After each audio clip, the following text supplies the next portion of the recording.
My name is Theodore Deal. My profession is working at Richard Mille Watches, and I'm the company spokesman and horologist of the company there. Okay, so what are you doing here this year? Because you were here last year, so you can see the difference. That's true. So I'm also a collector of watches, and I write about watches in my free time, as well as Richard Mille, of course. And I'm very interested in how things are developing here in Poland. 10 years ago, such things might have been impossible in Poland. And when Paweł and Maciej began this show 3 years ago, I felt it was really important to support them because there is a future for interest in watches in Poland, and it has to start somewhere. They started small, it's growing with each year, and I just felt it was important to keep an eye on things. At the same time, I want to support them in their endeavor. So let's talk about trends and challenges. So what are the trends at this market and what are the challenges nowadays? I think watches are a very funny product because we don't need them. It's something that you don't need, but that gives you a lot of pleasure. I always make a comparison to cars. You could buy a Volkswagen, or if you can afford it, a Ferrari. They both get you from A to B, but the experience going from A to B is quite different if it's a Ferrari. It's the same with watches. An expensive watch may seem to people to be kind of unusable product, let's say useless product. But the fact is, if you buy a watch and it costs a bit of money, but every time you look at it you have pleasure, 5, 6, 7, 8 times a day for months and months and years, it's actually very inexpensive. It depends on what your priorities are.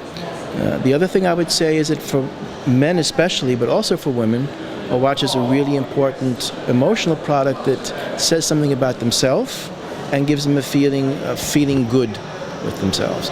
So a watch is a very emotional product in many facets, and for that reason it's not less important than art or other things, I think. Last year, when we were here, most of the people told us in front of the camera that the most important thing in this business then, last year ago, was being a creative person, people who can create things just to match some kind of expectations. Today, most of the people are saying that the most important thing is to be in contact with client. It's the advantage for the micro brands to have known the clients, and they know the clients very much. From the industry side, yes. The industry is becoming more and more personalized. Many of the brands are coming away from large places. You've heard the troubles about Basel World. SEHH is experiencing problems too, and things are breaking up.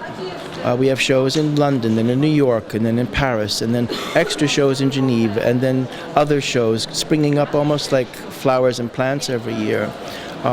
It's becoming more localized, more personal, and I think the Eurocronis Festival certainly fits into this very much, because people these days, they're very busy, the airports are full, they don't want to travel 3 or 4 hours to go look at a watch. They'd rather walk around the corner, touch it and see it, talk with the dealer, or come to a show like this and be able to make contact close. And this is happening all over the world, in America, South America, Mexico, Russia, everywhere. It's a worldwide phenomenon, and Eurocronis, I think, fits that very, very well. What was your presentation about this year?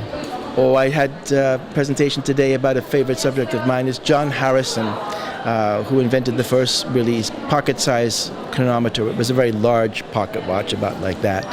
But without his work, we would never have the wristwatches we have today. He set the stage, starting off with very accurate clocks for navigation purposes, and then getting it very small and very accurate still in a more handy phenomenon.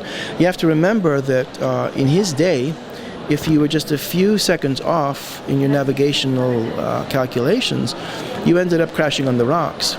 And in 1707, about 2,000 sailors were killed and millions of pounds, hundreds of millions of pounds were lost in goods when 5 ships crashed. And that's when the British Admiralty, or the government actually, asked to find a solution for finding longitude. And Harrison's clocks, and then after his pocket watches, were absolutely essential for this, and also for our chronometers we wear on our wrists today. Thank you very much.